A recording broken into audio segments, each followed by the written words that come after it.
राजस्थान के एक सुनसान रेगिस्तानी हाईवे पर, जहां दूर दूर तक सिर्फ रेत के टीले, तेज गर्म हवाएं और ऊंटों की हल्की आवाजें सुनाई देती थीं, वहीं एक छोटा सा ढाबा था जिसका नाम था राजस्थानी चिकन ढाबा। ये ढाबा बहुत साधारण था। मिट्टी की दीवारें, छप्पर की छत, लकड़ी की चारपाइयां और एक बड़ा तंदूर।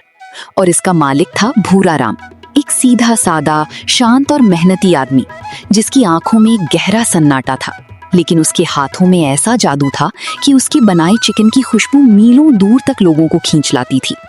फिर भी अजीब बात ये थी कि ढाबा हमेशा खाली रहता था और वहां बहुत कम लोग आते थे।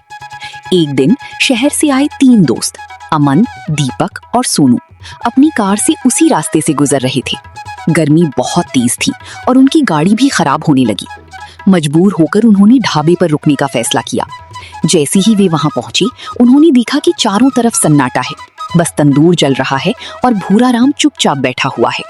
उन्होंने उससे खाना मांगा तो वो हल्की मुस्कान के साथ बोला कि यहाँ सबसे बढ़िया चिकन मिलता है। तीनों दोस्त बैठ गए, लेकिन उन्हें माहौल थोड़ा अजीब लग रहा था क्योंकि वहां कोई और ग्राहक नहीं था। फिर भूरा राम ने अपने खास देसी मसालों, लाल मिर्च, हल्दी, दही और देसी घी से चिकन तैयार करना शुरू किया।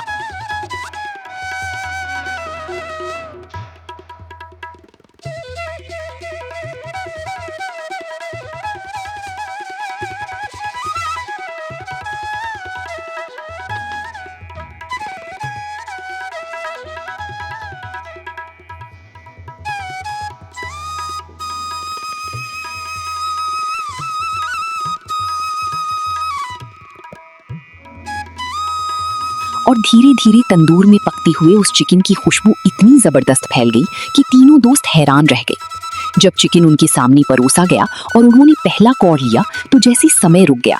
उनकी आंखें बंद हो गईं और उन्हें ऐसा लगा जैसे उन्होंने पहले कभी ऐसा स्वाद नहीं चखा। उस खाने में सिर्फ स्वाद नहीं, बल्कि एक अजीब सा सुकून और अपनापन था। खाना खत्म होने के बाद अमन ने भूरा राम से पूछा कि इतना स्वादिष्ट खाना बनाने के बावजूद यहाँ कोई क्यों नहीं आता। तब भूरा राम कुछ देर चुप रहा और फिर धीरे से बोला कि ये ढाबा हर किसी के लिए नहीं है। ये सिर्फ उन लोगों को दिखता है जो सच में भूखे होते हैं, सिर्फ पेट से नहीं बल्कि दिल और दिमाग से भी।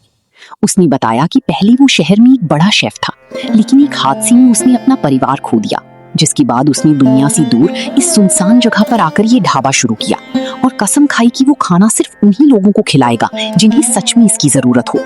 ये सुनकर तीनों दोस्त चुप हो गए, क्योंकि उन्हें एहसास हुआ कि वे सिर्फ भूखे नहीं थे बल्कि अपनी जिंदगी से परेशान भी थे। रात वहीं बिताने के बाद जब वे सुबह उठे तो उन्होंने देखा कि वहाँ कोई ढाबा नहीं था, न तंदूर, न भूरा राम, बस खाली मैदान और चारों तरफ रेत ही रेत थी। वे हैरान रह गए, लेकिन उनके अंदर कुछ बदल चुका।